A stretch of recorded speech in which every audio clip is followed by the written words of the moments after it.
Good day, everybody, and welcome to today's launch of the publication Border Carbon Adjustments and Climate Clubs in the EU Context. My name is Ruben Henriksson, and I'm the director of the climate program here at FORS, the green and liberal think tank. And I want to start off by saying that you shouldn't be alarmed if you don't recognize the title from the invitation. We did a last-minute change of the title, so here we have it now. You're still at the right seminar. And I also want to encourage all of you to share your thoughts and comments on today's launch on Twitter, where you can tag FORS Sverige, and you can also tag ELF there. And you're also very welcome to share your thoughts in the YouTube comment section, where my colleague Malin will be monitoring, and she will also be sending me any questions you have. We're going to leave some space at the end of the hour for audience questions. So feel free to share your questions there if you have any that you would like the panelists to answer. And we're going to get through as many as possible. The book is published in cooperation with European Liberal Forum. And if you would like to order the book, you can do so on FORS website. We're going to have a link in the comment section to the publication site where you can order it. And you can also download it for free on FORS website. So please visit there.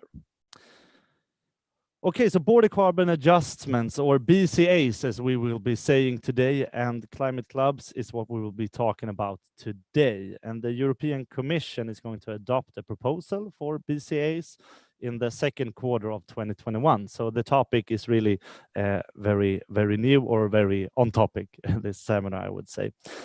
So we're going to learn a lot more about these instruments and what potential risks there are and what are the benefits of different instruments.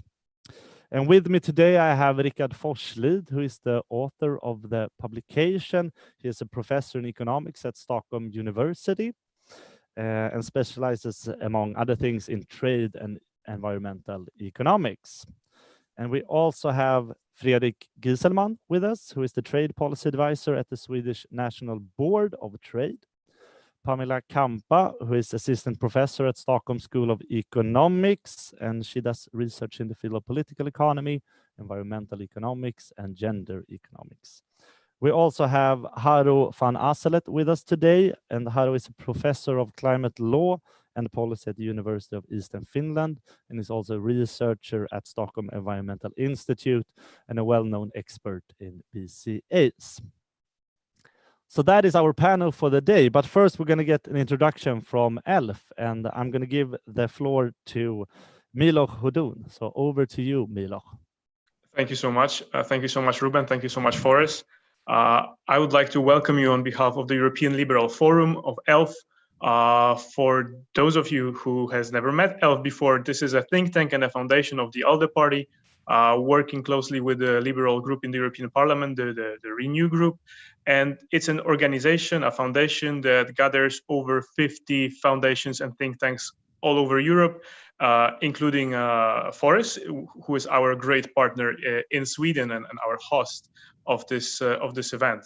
I would like to say once again, because it's not the first time I'm doing it this year, thank you so much, FORS, for this very interesting publication. It's really interesting. There is much novelty in it, and it's very timely again, and timely, of course, in a few ways. So one of the ways, the big political one, Ruben has just mentioned, but also it's timely from this more banal way, I would say, because right now we are in the time where Europeans, many of them, are more interested in carbon. This is this season of the year, simply because of winter, because of heating, and because of air pollution. And I know that the air pollution, air quality is not the topic of this book or of this seminar we're having right now. But I believe these two topics are so much connected, and carbon is what connects them, that we should talk about both of them. And also, I believe that air pollution in countries like Poland can be the topic to make people more interested in climate change in general. And as I told you, because of the winter, because of heating, once again, the topic of air pollution and of carbon is the topic on front pages of newspapers and magazines and on TV in Polish media. And Poland is the country where I'm sitting right now. And and people are getting more and more interested in it, especially now in 2020, especially now in this COVID year, when air pollution plus COVID, this equals even bigger troubles for all of us, for the society and for the people, and makes people even more interested in the topic of carbon. And as you know, some governments, including Polish governments, including the Polish one, they are not very well known, let me put it this way, in fighting against climate change, in reducing our emissions, in reducing the burning of fossil fuels. Here, even more, we have a government that presents itself to the general public as the biggest defender of the mines and of the miners. But the truth is that this government make this country heavily dependent on the foreign coal. So only in 2019, Poland imported 19 million tons from other countries, from abroad, and 11 million tons from Russia only. So it means that we have a huge import that is dangerous, not only for Polish and European economy.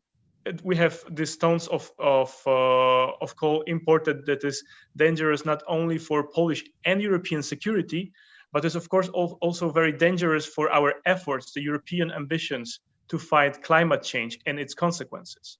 So I really hope that this publication and this discussion will contribute to this very timely topic on reducing fossil fuels burning in the European Union. And I really hope that some of the authors of the experts will also comment on the impact of coal import from Russia. This is my small private request. I can also type it in the question section.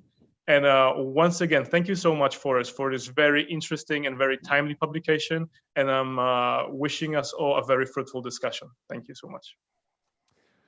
Thank you very much, Milok, for those kind words and the introduction, and also for showing at the connection between the carbon and trade. It's really one of the big questions we're going to talk about today, of course. So a big thank you to you and to ELF for helping us making this publication. So let's now go to Rikard, who will give us an introduction to the book and some of the conclusions in it. So over to you, Rikard. Thank you. So very nice to be here. And let me share a screen then with you.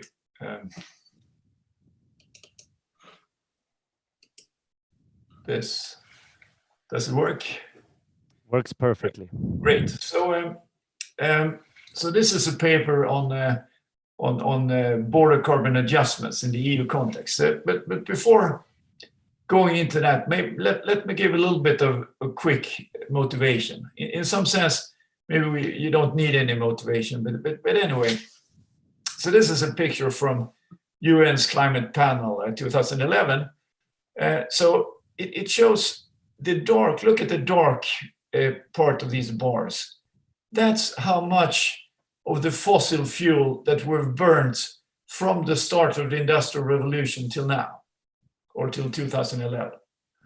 And then compare that to what's still left in the ground. Okay. So what this picture tells us is that we really have to do something about this. Otherwise, global warming will be out of hands completely. It's not that we can go on. We have to make sure that a lot of this continues to stay in the ground. And to do that, we need policies that make carbon emissions costly. And the efficient solution that economists would promote is to have a global CO2 tax or a global cap and trade program that limits CO2 emissions or carbon emissions. By the way, I'll sort of talk about carbon or CO2, but really it's greenhouse gases in general. Now, it's turned out that in practice, it's very difficult to agree on such a global tax. Well, there are several reasons for that. One, of course, is that there are distributional consequences. So the poorest countries aren't very keen on paying the same tax as the richer countries. But then there's also another very fundamental problem, and that has to do with free riding. So, the basic problem is that if some countries abate CO2 or reduce CO2 emissions, and that creates a cleaner atmosphere, everyone can enjoy it. So it's quite tempting especially for smaller countries to sit aside and let others do the expensive abatement. And that makes that makes it difficult for people to agree, because it's always tempting for some countries to stay outside. Then there is also intertemporal freewriting. So in a sense, if we don't do enough today, we're free riding on future generations that will have very high costs to reduce CO2 emissions. Now, in spite of these problems, it's still the case that many developed countries have introduced different types of taxes or cap and trade programs. So Sweden has a CO2 tax.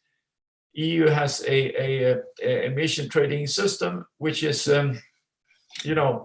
is something that economists like, where you set a cap on total emissions, but where you let firms trade these emission rights so that you get the lowest costs for achieving this cap on emissions. So that's a good thing, but of course it also means higher costs for firms inside the EU, and that could be a problem, because if firms in the EU are disadvantaged, they may either move production outright, or they may be outcompeted by firms that produce in jurisdictions where there are no or very low costs of carbon emissions. And that, if that's the case, it just means that emissions are moved geographically somewhere else, and that process is called leakage. It can also go through the energy markets. So if we consume less fossil fuels in Europe, this will reduce the global price of these fuels, and that will probably mean more consumption, more combustion of fossil fuels somewhere else. And that will also mean just that emissions are moving geographically. So that's a problem. That's a potential problem of the European policy for hampering or stopping CO2 emissions. Now then, of course, we ask ourselves, so is it the case then that EU ETS create lots of leakage? Well, there are lots of studies, or quite many studies that have tried to look at that, and they find quite small effects. So maybe this is not a big problem.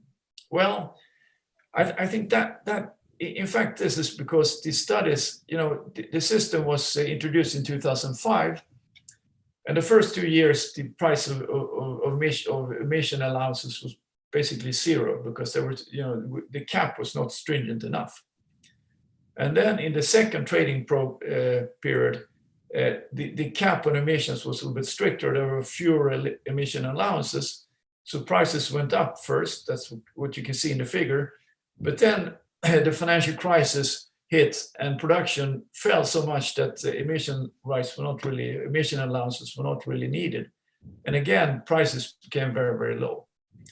So in fact, our system has for a long time had very, very low prices of emission allowances, and therefore we should not expect much leakage from the system. It's not until the last couple of years that prices have gone up a bit. And of course, if EU now is moving towards carbon neutrality by 2050, that would mean much higher prices.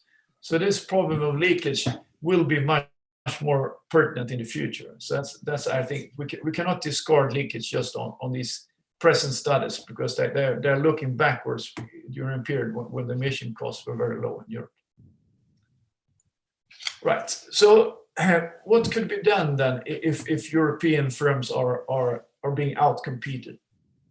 Well, one thing would be to impose a CO2 tax at the border, or that's what we call border carbon adjustments, or BCAs. That would level the playing field in the European market, so that foreign firms would have to pay the same cost of emissions. Well, that solves the problem in the EU market, but actually it's still the case that European firms would be disfavored outside Europe, because they would have to pay the tax, and then competitors outside Europe would maybe would not have to do that. So in principle, we would need to rebate European exporters in the foreign markets too. But that's very unlikely to pass with WTO rules or GATT rules. So that's not really on the table. But that's in principle, that's something one would like to do to make things neutral. Now, so how should these BCAs be calculated? So, a carbon tax at the border sounds easy, but in practice, it's super difficult to know how much foreign firms emit. So, now production patterns could be quite complex with global value chains and inputs going back and forth between different countries. So it's actually very difficult to establish what the CO2 emissions were in a foreign production process. And I think that is pretty much unpractical to do that. So instead, I think it's more reasonable to base the BCAs on a transparent and clear benchmark that everyone knows. And that benchmark could then perhaps be based on known technology for Europe. So like the average EU emissions or something like that. Now, the problem, of course, is if we have a benchmark, then foreign producers will have to pay a CO2 tax, given by the benchmark, but they would have no incentives to abate. So to get to introduce this, very important incentives for other countries to impose cost of emitting carbon, we need to exempt first countries that have similar policies as the EU. So if other countries introduce CO2 taxes, for instance, at the same, which are at par with the EU cost, then of course they would be exempted from BCAs. And the same would go for firms. If they can document that their emissions are below the benchmark, they would also be exempted. Now that's a little bit juridically, that's a little bit difficult, because there's this most favored nation clause in the GATT agreement, but there are also some articles that allow for exceptions, especially when it comes to climate change. So there is, I think, good hopes that this could work. I should say, as a disclaimer, I'm an economist and not a trade lawyer, so my knowledge on the details of this is a little bit more shallow than the rest. Now, interestingly enough, there is already a system in the EU to handle leakage, and that's within the EU ETS system, we handle out free allowances to firms that are at risk of leakage. So that's in principle also works fine, but the problem is that it does not give any incentives for other countries to impose costs on carbon emissions. So I think that's really the benefit of BCAs compared to this system. But that of course is but in that case, of course, you also have to grant exemptions for countries that do impose costs of CO2 emissions. Now, what I think is that these free allocations of emission allowances could be kept for export production only. That's one way to handle this problem of neutralizing the situation for EU exporters in foreign markets. So that's a suggestion I have here, which is a little bit uncommon. Right. Then there's the question of how these BCAs should be applied.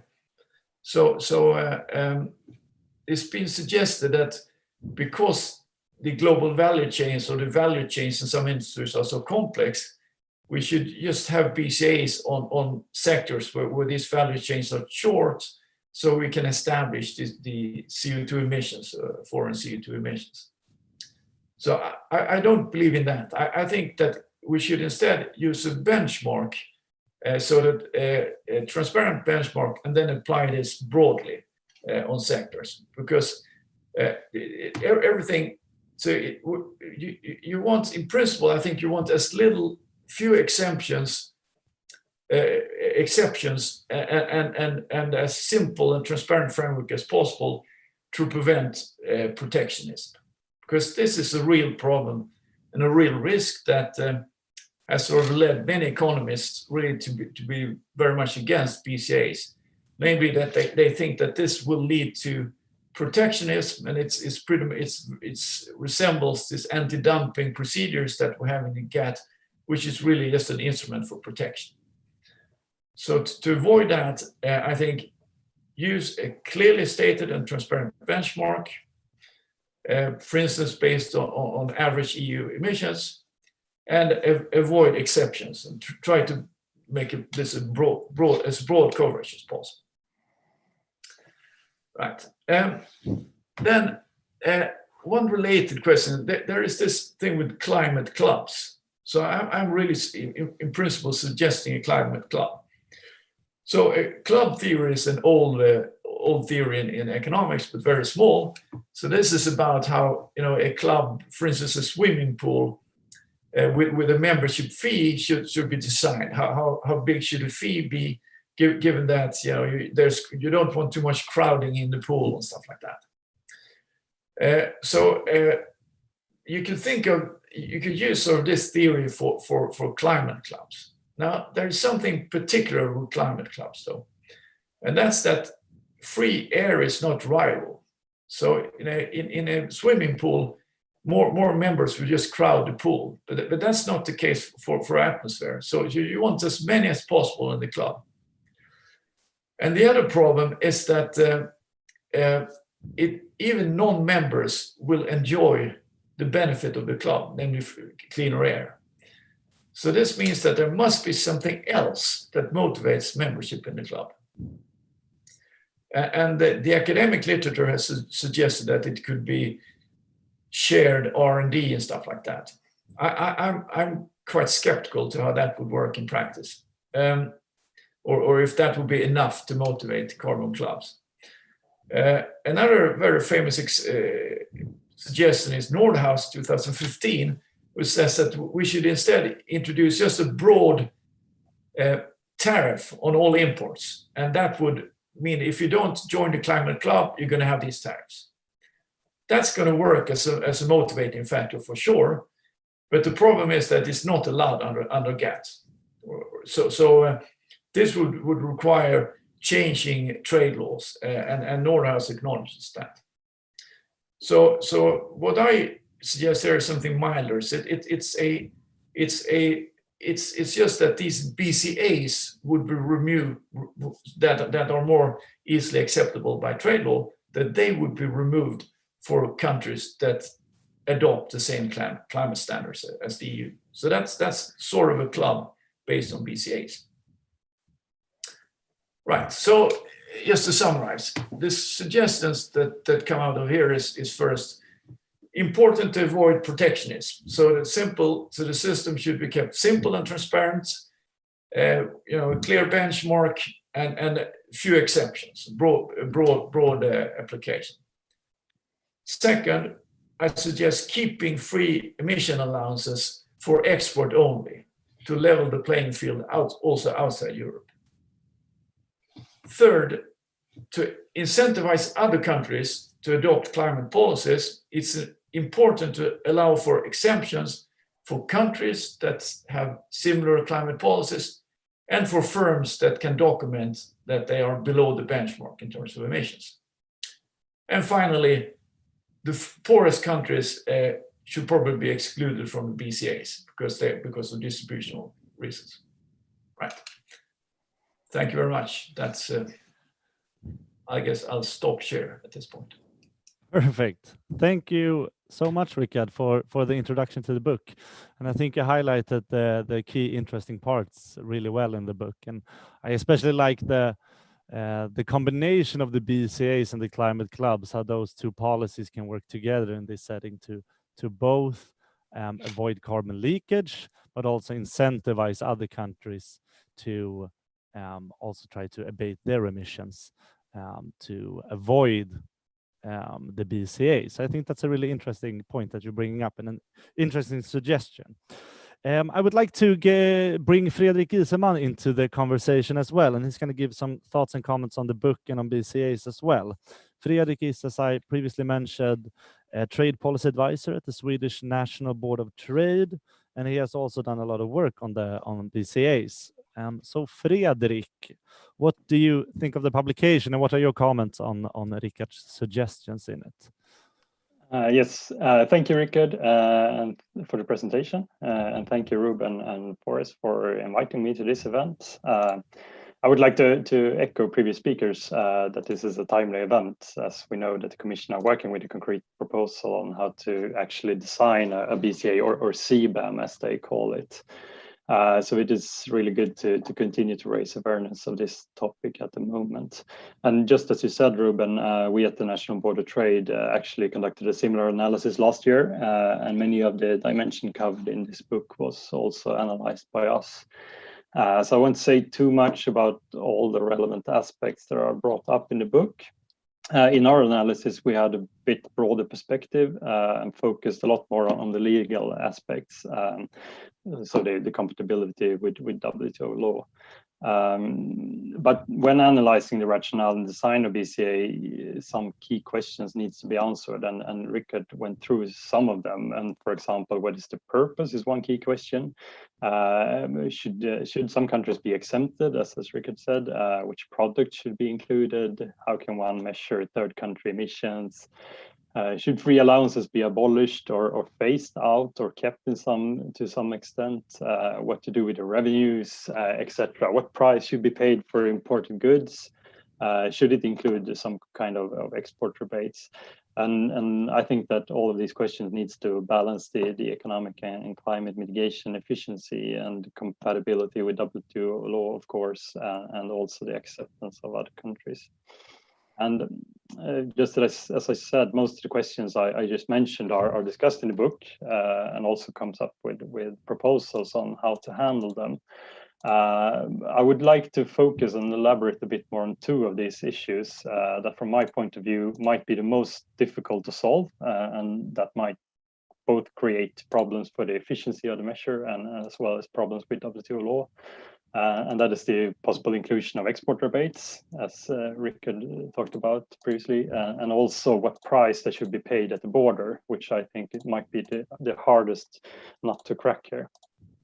So to start with the export rebates, as Rikard said, some have argued that it would be necessary to include such rebates or some kind of subsidy to not put European companies at a competitive disadvantage at third country markets. And in some cases, such competitive disadvantage could actually raise global emissions if, for example, EU companies are cleaner than foreign companies. And just as Rikard said, in our analysis, we argue that such rebates would be problematic from a WTO law perspective. But we also found that there are actually different possible avenues to include such rebates in a WTO compatible manner if the legislature decides to do that. But one important thing then is that if some parts of the entire measure will violate the substantive rules in GATT, so the principles of non-discrimination, the measure will have to rely on the exemptions in Article 20, just as Rikard said, that allow measures to be in conflict with the non-discrimination principles if the measure aims to, among else, protect the environment or the climate. And if you want to use the Article 20, all elements of the measure of the legislation will have to contribute to the climate objective stated. So if the introduction of rebates in some way or subsidies to European exporters could be argued to go against this purpose, so it's not good for the climate.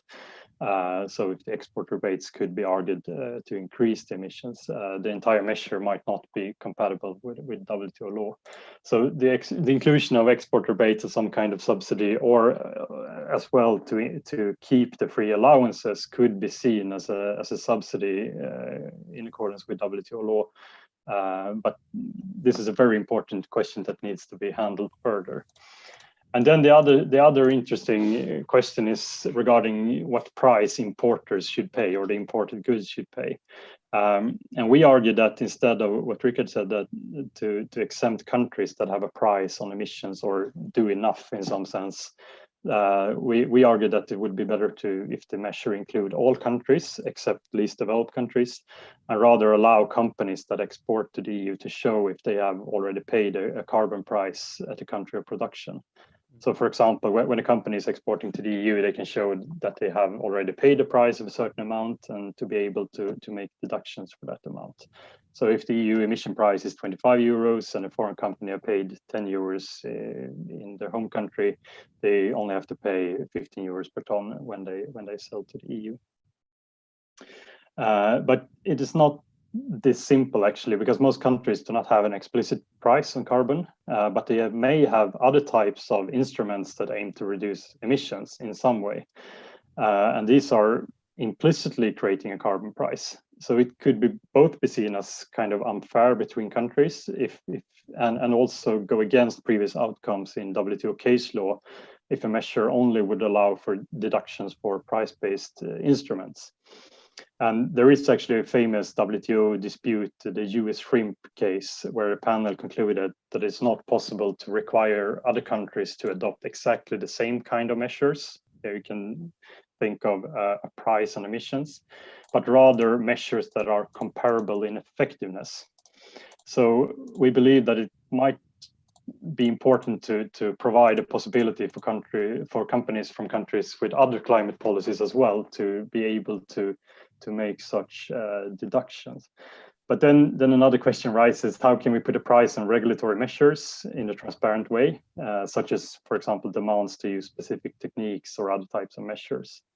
It is, of course, possible technically to do that, but I think that such efforts would lead to conflicts, and it would probably be very hard to agree on how different measures are transformed to a common price. And also, if you go that route, you also have to take into account that the EU has different kind of legislations, except for the price within ETS, that might create implicit prices for companies and also subsidies. So this is a very, very difficult question to handle. So to conclude, I agree with a lot of what Rikard said in his presentation and in the book, and we can see border carbon adjustments as a quite efficient second best instrument to avoid leakage if it is designed properly. But there are many challenging issues that must be handled. And from my perspectives, most of these can be solved. But I think that export rebates and how to determine the price of imports are the most challenging if we also really dig deep into the WTO case law. And I'm quite happy that I'm not responsible for the final text in the coming proposal. So that were my initial thoughts for now, and thank you. Thank you very much for those comments, Fredrik. Rikard, do you have anything you want to comment on? Well, I pretty much agree. So I was not sure why you did not want exceptions at the country level. I mean, you're advocating firm level exceptions, which I'm fine with, but it would even be more efficient to have it at the country level. Yes, probably more efficient, but more problems with the WTO law as well, because it would be hard to argue to discriminate on those grounds, I think, and it could also be hard to use Article 20 to argue like that. So I've seen quite a few reports where Harry van Asselt also has been co-writer that argue that could be more troublesome from the WTO law perspective. So that is why, and not because of efficiency. Right. Thank you very much. As we have noticed, I think halfway through the seminar, a lot of the issues are related to the WTO, that is the World Trade Organization. If someone is out there thinking to themselves, what are we talking about? It's the World Trade Organization's law that prohibits a lot of the things that we want to do, perhaps, or I guess that free trade should be preserved.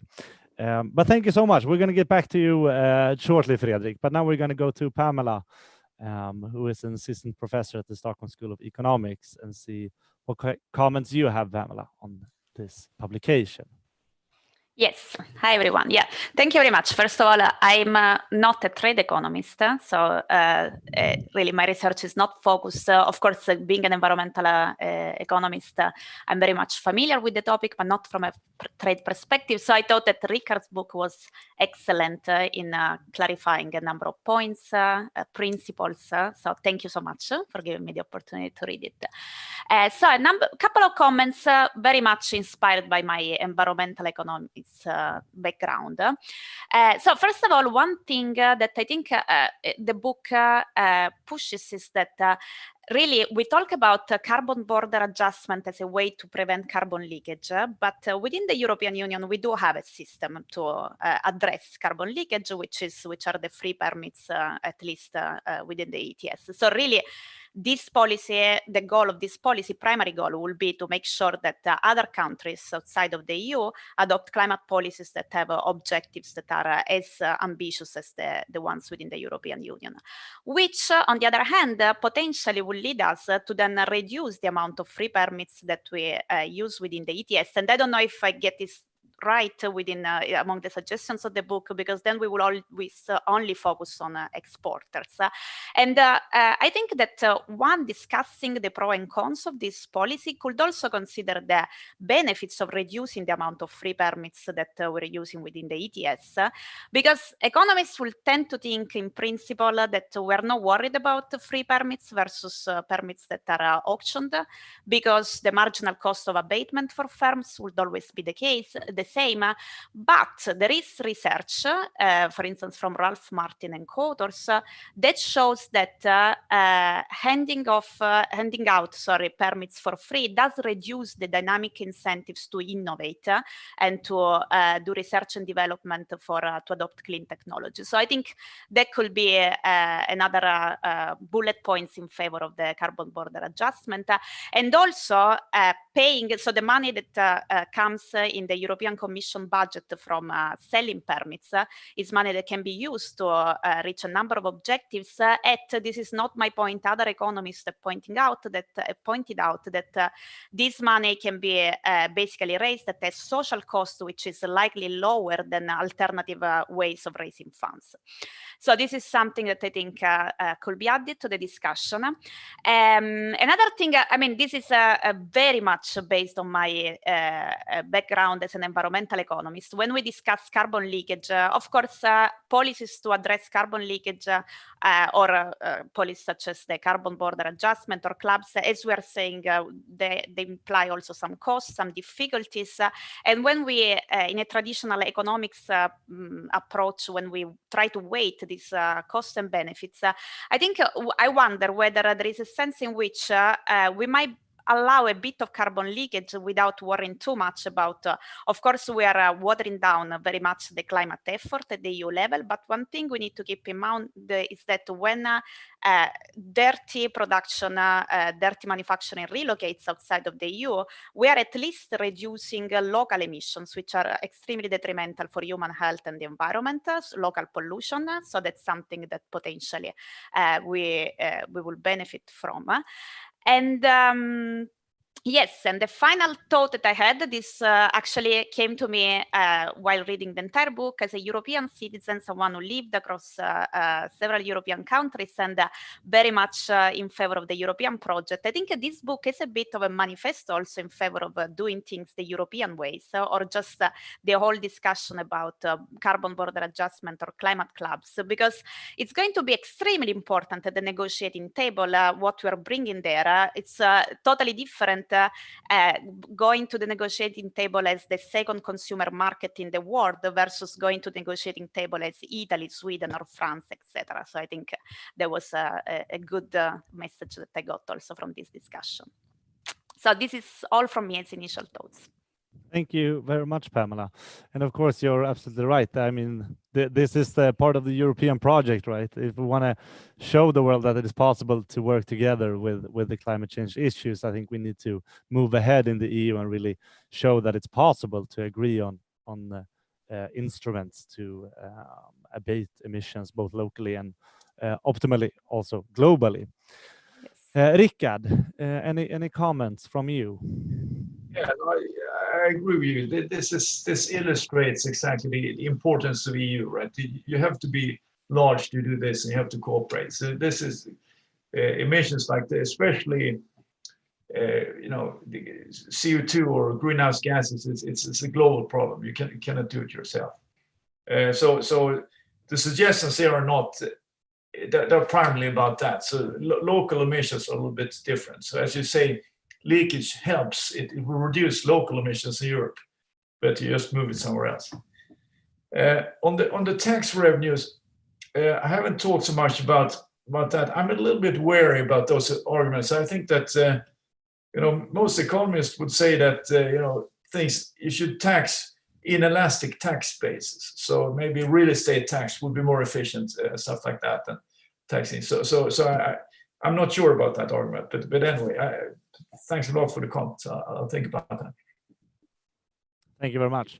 And we'll get back to you as well, Pamela, shortly. We have our final panelist who's going to give some comments. Haro van Asselet, as I mentioned earlier, is a professor at the University of, Eastern Finland, and a researcher at Stockholm Environmental Institute. And I think for those who work with BCAs, you're quite a famous name. You worked a lot with this topic and written a lot of reports. So it's going to be very interesting to hear your points. Over to you, Harry. Right. Thanks, Ruben. And thanks and congratulations to Rikard as well for an excellent book. I'm going to, given the limited time, I'm going to stick to two comments, one on border carbon adjustments and one on climate clubs. First, on border carbon adjustments, I think it's important that in the design of a carbon border adjustment mechanism, which the EU is about to do, it's important to understand that the EU will need to walk a tightrope and it will face internal and external challenges that it will need to deal with. So let's start with the internal challenges. I think this is nothing new for anyone who follows EU policy making in general, but a key challenge here will be, of course, to get most and perhaps even all EU member states to agree on the details of the mechanism. This would be most difficult if the measure is in the form of a tax, which some have suggested, or any other measure of a fiscal nature.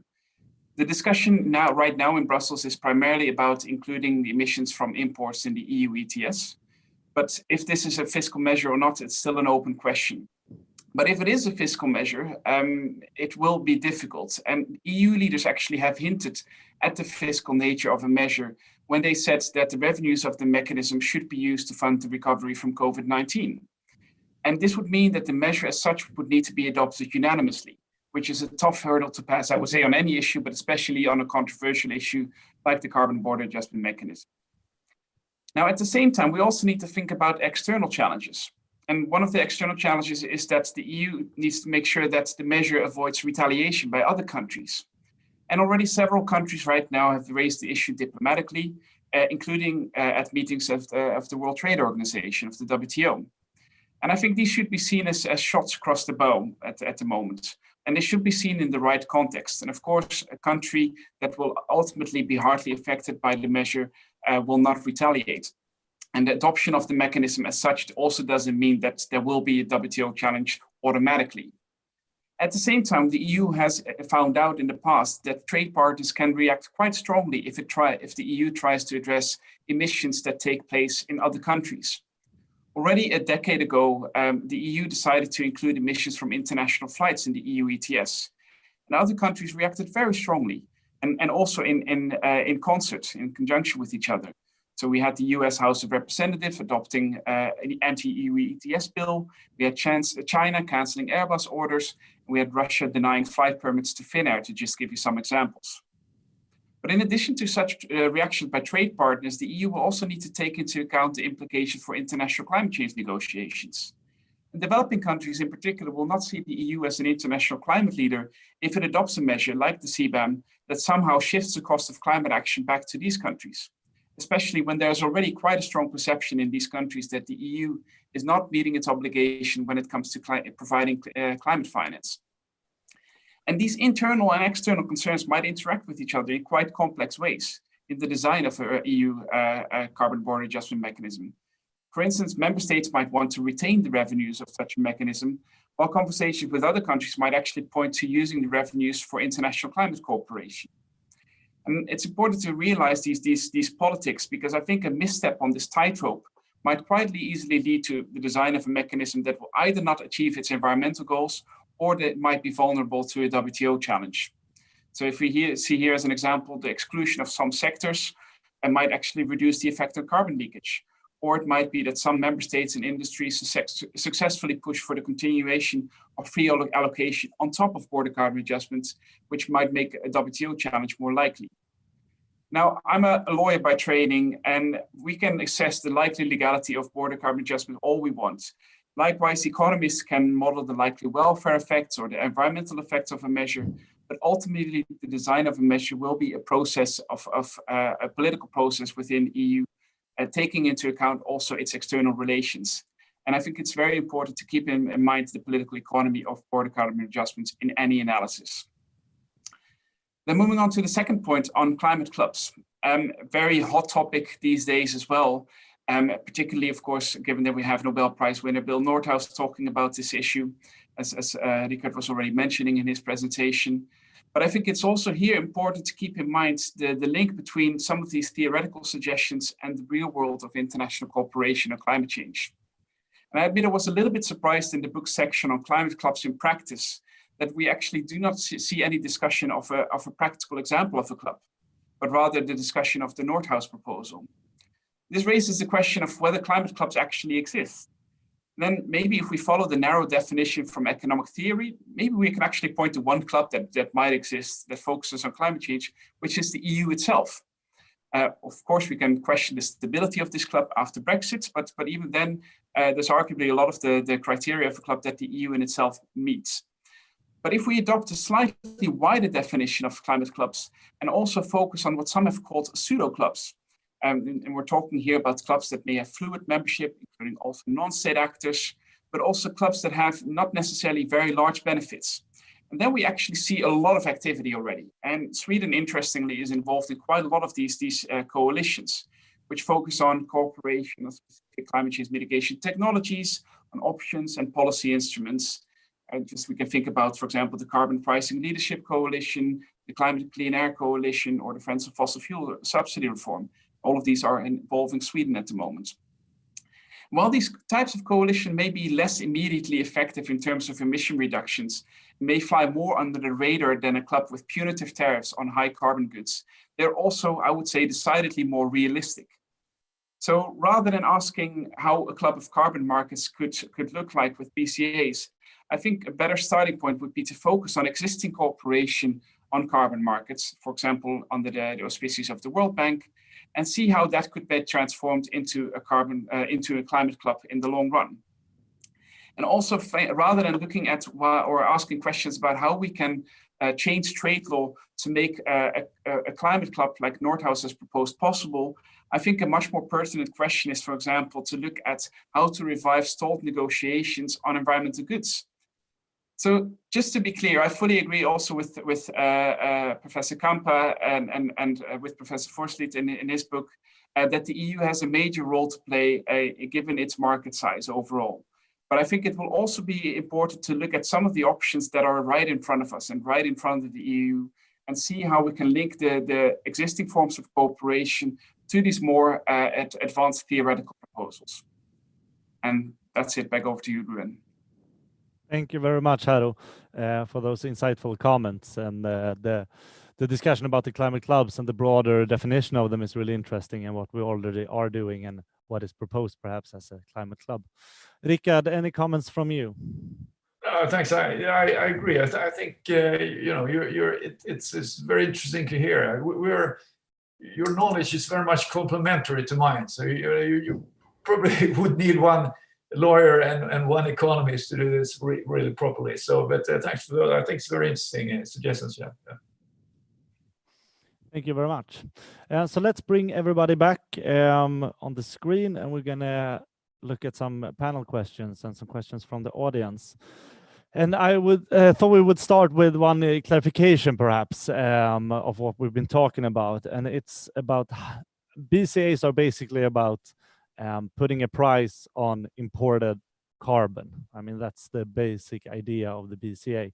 So the question, as Fredrik pointed out, is how do we measure, what price do we put on the imported goods, which becomes a really pertinent question. And you talk about benchmarks in your text, Fredrik. So could you just expand a little bit about what benchmarks would entail? And we got a question from the audience where they were asking, for instance, cars is very consists of details from many countries. How could useful benchmarks be estimated? So just a few words, Rikard, about benchmarks. Yeah, no, that is a relevant question. So of course, in goods that have complex value chains, it is difficult to calculate the carbon content if you take into account all these inputs. But I think it's still it's considerably easier to do it for a European manufacturer than for someone outside EU where you don't really know what they report. So the firms do try to do this. They try to put in their balance sheet actually CO2 emissions and so on. But it's not easy. So it's a difficult problem, as you rightly point out. So it's easy to say, but it's difficult to do. Yeah. Exactly. Do we have any thoughts from the other panelists about how to put a price on the imported goods? Is a benchmark based on European manufacturers the way you think we should go, or is there other ways we should do this? Well, I could say something about that. So first of all, we need both to know the embedded carbon in the product. So that's one thing we need to know. And the other thing is what price should we multiply that embedded carbon with to get a proper price that is equal to the price paid by European producers. And I think that I actually disagree with Rikard on the suggestion to include a broad range of products.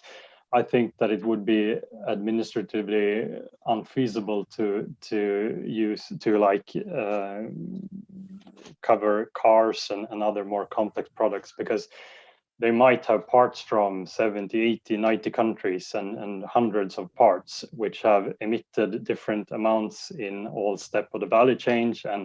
And in some countries, they have been covered by a price of emissions, and other countries not. So to track that entirely through the value chain would be impossible. So if you could use the benchmark, but you would allow for firms to show that, okay, we have already paid a price, or we have already, or we have lower emissions than a benchmark, that would be not possible as I see it. So that's why we recommend to start with products that have simple value chains and the basic material sectors, some of those goods.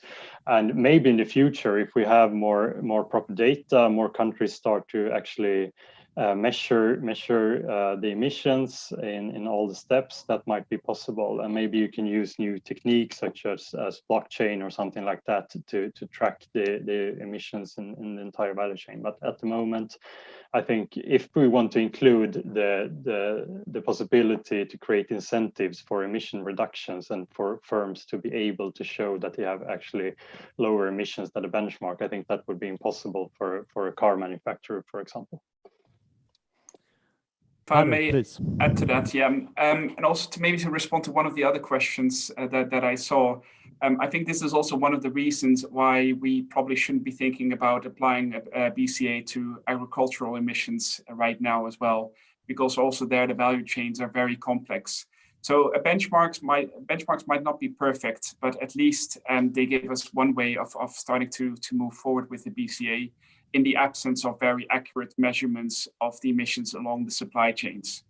Then the other thing that I just wanted to flag is that, especially when we're thinking about agricultural emissions, but also maybe other emissions such as cars, is that of course a BCA is not the only instrument that we have at our availability.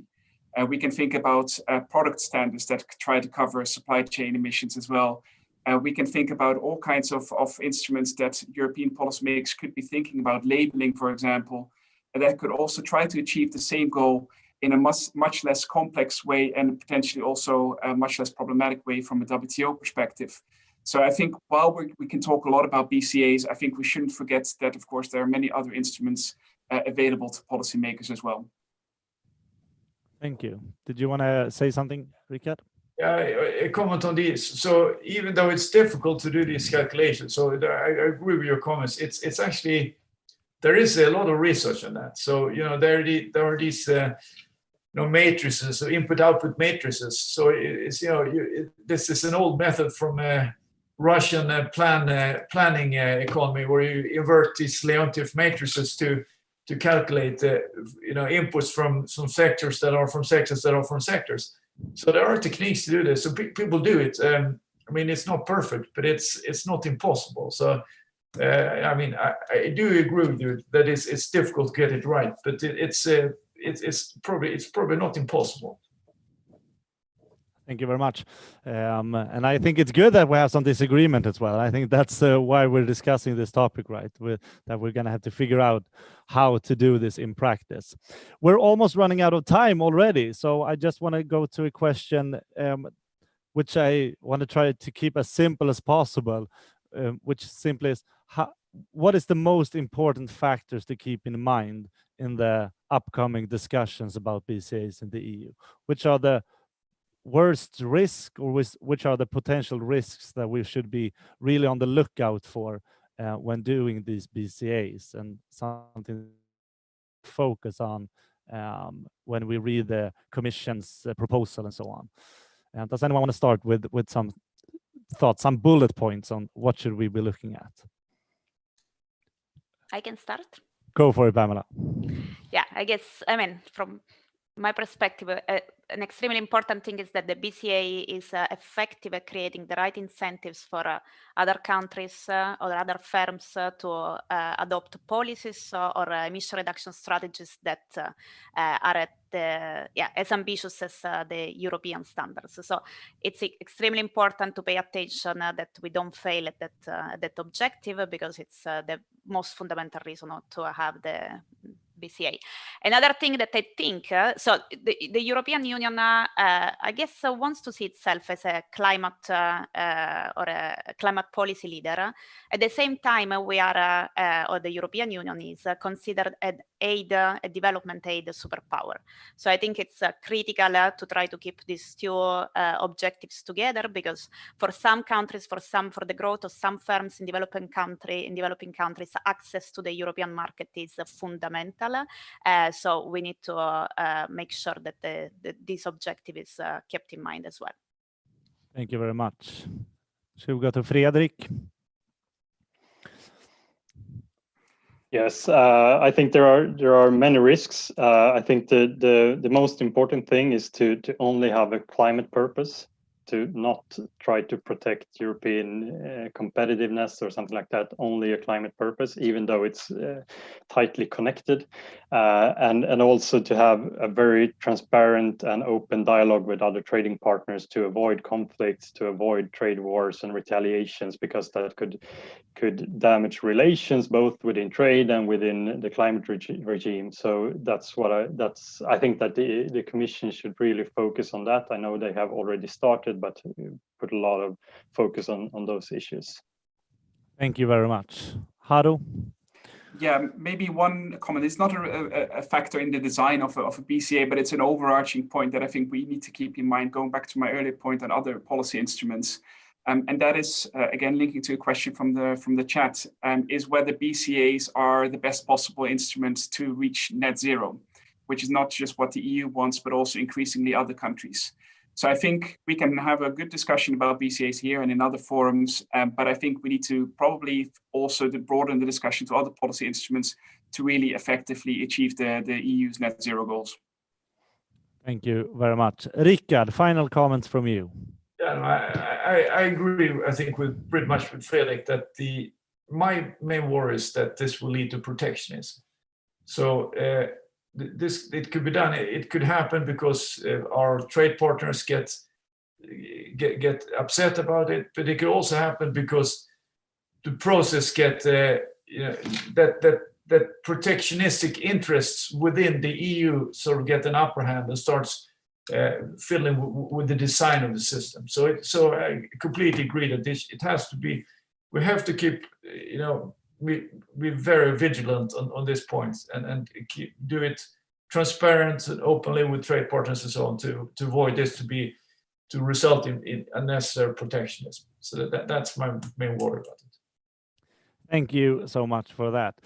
So it's almost 1 o'clock. So I think it's been a really interesting conversation, and I agree that we need to keep the climate focus. We need to try to avoid a trade war, and I mean, the BCA is supposed to create incentives for other countries to also abate their emissions. So we need to keep that in mind in the implementation of this.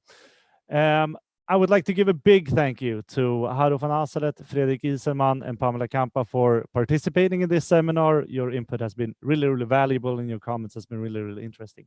And to Rikard, of course, a really big thank you for writing this publication. It's been a joy for me to be working on it, and I learned a lot in the process of making this book happen.